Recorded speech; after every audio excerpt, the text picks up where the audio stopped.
इतनी अच्छी गुफ्तगू और इतना अच्छा आपने मजमून पढ़ा है, आप शायरा भी बहुत अच्छी हैं, और फिर ये नसर जो है आपकी इतनी खूबसूरत होती है, और जिस खूबसूरती से इनके माजी को भी आपने हम तक पहुंचाया, अपने माजी को भी पहुंचाया, और आज तो हमारे सामने है, इसलिए कि हम तो इनके साथी तब बने जब हम कॉन्फ्रेंसों में जाने लगे और बातें करने लगे, इनकी किताबें यहाँ इस्लामाबाद आके पढ़ने लगे, तो हमने इनको तब देखा, और आपने तो उन्हें उससे पहले देखा था। वो इलेक्शन की जब आप बात कर रही थी कि आप हर इलेक्शन जीतती थी, और हमारी मेरी बदकिस्मती देते हैं कि यूनिवर्सिटी का एक ही इलेक्शन लड़ा और मैं हार गया था।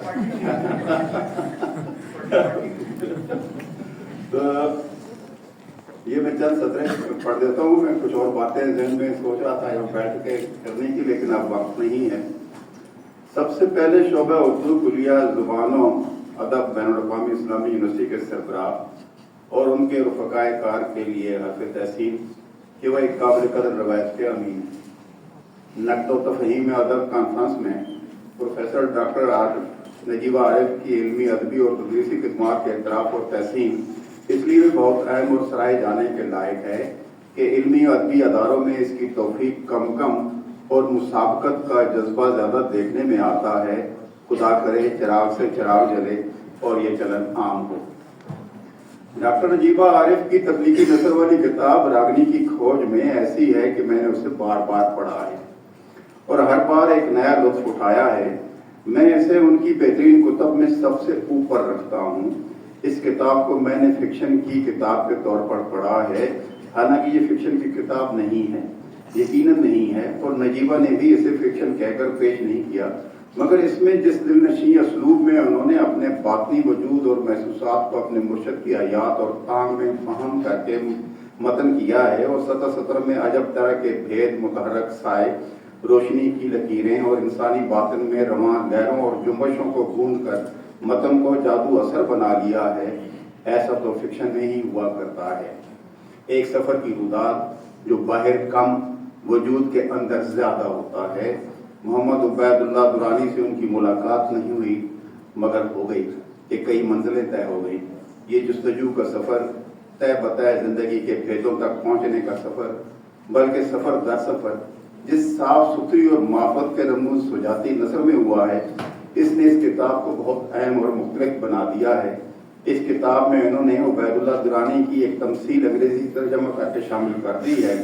उन्वान है कहाँ चले साधुए, जिसका बकौल उनके हर हिस्सा एक खास मानवियत में दूसरे हिस्से से जुड़ा हुआ है, किसी अजीम सिम्फनी की तरह जिसकी सब आवाज़ें एक दूसरे से अलग होने के बावजूद मिलजुल कर एक धुन में ढल जाती हैं। मुझे कहने दीजिए, नजीबा आरिफ का मुस्तरिब वजूद भी इस सिम्फनी जैसा है। कई आवाज़ें हैं अलग अलग पहचान वाली, मगर एक वजूद की अता और एक कवितर शिनाख्त में ढल रही हैं। उनकी तसानीफ की फहरिस्त तवील है और उनकी तौफीकात का इलाका वसी। वो उस्ताद हैं, उम्दा मुकर्रर और नस्सार हैं, मुंतजिम और कौमी अदबी अदारे की सरबराह हैं, अदीब और शायरा हैं, मुतरज्जिम भी। कह लीजिए कौन सा ऐसा शोबा है जो ध्यान में आता और उधर ध्यान न जाता और उधर न गई हों। तनकीद और तहकीक, अदारत और तदवीन, फिक्र और नज़र, नज़्म और गज़ल, ताबीर और तफ़हीम, तसव्वुफ़ और हिकमत, तालीम और ताल्लुम, कदीम और नायाब मखलूक़ात की दरियाफ़त, तजमीह और तदवीन। यूँ नहीं है कि वो सरसरी हर जहाँ से गुजरी हैं, उन्होंने हर कहीं अपनी दानिश और हिकमत और लियाकत और हुनरमंदी का नक्श जमाया है। कई शोबों में तो उन्हें अवलियत का शर्फ हासिल हुआ, जैसे वो बैनुल-अक़वामी इस्लामी यूनिवर्सिटी में उर्दू रिसर्च जर्नल्स के लिए इंडेक्सेशन एजेंसी की बुनियाद गुजार हैं और अकादमी अदबियात पाकिस्तान की पहली खातून सरबराह। एक उस्ताद में अगर ज़ौक़ तहकीक और तफ्तीश न हो तो उसे उस्ताद क्यों कहें।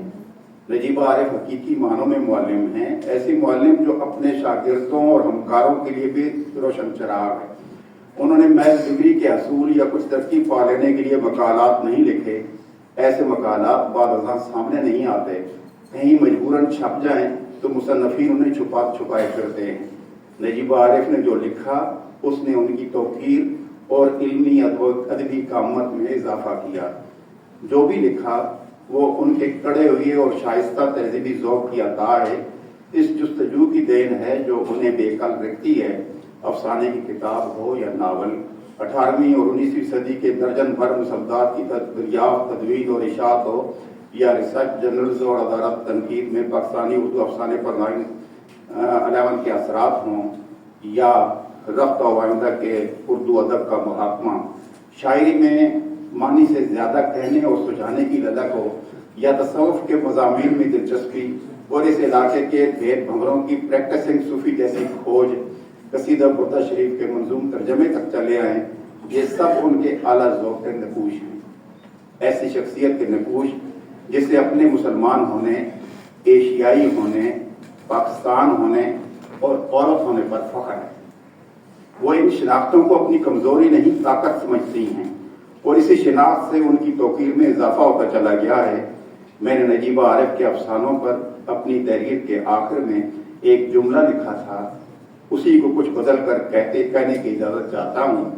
نجیبہ عارف اپنے وجود میں قومی اور تہذیبی وجود کے مراتب کی مشکات ہیں۔ جی ایسا تاکچہ جس پر ہمہ جیت زندگی کا چراغ روشن رکھا ہوا ہے، خدا کرے اس چراغ کی روشنی ہمارے تخیل سے بھی فزوں تک ہوتی چلی جائے۔ بہت شکریہ۔